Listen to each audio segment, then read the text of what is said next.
বন্ধুরা এবার বুঝতে পারলাম যে বিজেপি সরকার অন্নপূর্ণা ভান্ডারের ফর্ম কেন 12 পাতার তৈরি করেছে। আরে এতদিন ধরে লক্ষ্মীর ভান্ডার চলাকালীন একটা বেটা ছেলে তার তিনটে অ্যাকাউন্টে লক্ষ্মীর ভান্ডারের টাকা পেয়ে গেছে। না মানে ভাবতে পারছো, লক্ষ্মীর ভান্ডারের টাকা একটা বেটা ছেলে পেয়েছে, তাও আবার তিনটে অ্যাকাউন্টে। সেই প্রমাণের ভিডিওটাও আমার কাছে আছে। আমি ভাই প্রমাণ ছাড়া কোনো কথা বলি না, তোমরা প্রত্যেকে জানো। তাই সেই ভিডিওটা আগে প্রমাণস্বরূপ তোমরা নিচে দেখে নাও। এক পুরুষের তিনটে অ্যাকাউন্টে ঢুকছিল লক্ষ্মীর ভান্ডারের টাকা। ফাঁস হলো সেই প্রতারণা।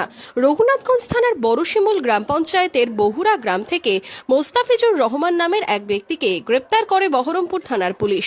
তার তিনটি অ্যাকাউন্টে ঢুকছিল লক্ষ্মীর ভান্ডারের টাকা। শুক্রবার ধৃতকে বহরমপুর আদালতে পেশ করা হয়। এর আগে মুখ্যমন্ত্রী শুভেন্দু অধিকারী জানিয়েছিলেন বহরমপুরের বাসিন্দা রাকিবুল শেখ পাচ্ছেন লক্ষ্মীর ভান্ডার।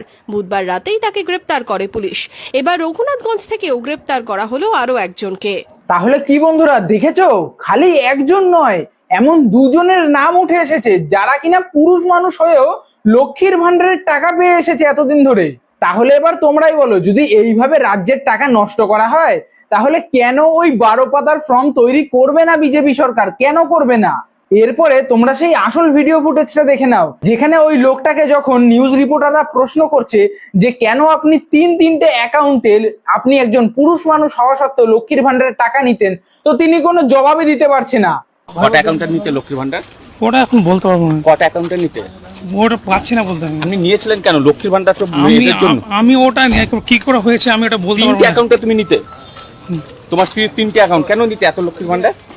হ্যাঁ কেন? তুমি একজন পুরুষ হয়ে কিভাবে লক্ষ্মীর ভান্ডার নাও? কিভাবে নিতে? কতগুলো টোটাল অ্যাকাউন্টে নিতে? টোটাল কতগুলো অ্যাকাউন্টে নিতে? তাহলে কি বুঝলে? এরপরেও তোমাদের বলতে ইচ্ছে করবে যে বিজেপি সরকার টাকা দেবে না বলে এই ছক কষেছে। হ্যাঁ, এখন তো প্রতিটা মানুষ এই কথাটাই বলছে। তাহলে সেই সমস্ত মানুষজনদেরকে একটু জানিয়ে রাখি বা মনে করিয়ে দিই, বিজেপি সরকারকে ভাতা দেওয়ার কারণে পশ্চিমবঙ্গে আনা হয়নি। এই পশ্চিমবঙ্গে এতগুলো বছর ধরে যে চুরি ছেঁচড়ামি বেড়ে উঠেছিল, সেইগুলো একটু প্রতিরোধ করার জন্য তাদেরকে আনা হয়েছে। এবং যারা অন্নপূর্ণা ভান্ডারের টাকা পাওয়ার যোগ্য সত্যিকারের, তারা অবশ্যই পাবে। আর যারা বারবার করে বলছে যে এতগুলো পাতার ফর্ম কিভাবে ফিল আপ করবো, আমরা জমা দেবো না, এই করবো না, সেই করবো না, যারা আর কি এই বাহানাটা দিচ্ছে, তাদের একটু খোঁজ নিয়ে দেখো, অ্যাকাউন্টে বেশ লাখ লাখ টাকা মালকড়ি পড়ে আছে। তাই জন্যই ওরা ওই 12 পাতার ফর্ম ফিল আপ করতে দ্বিধাগ্রস্ত বোধ করছে।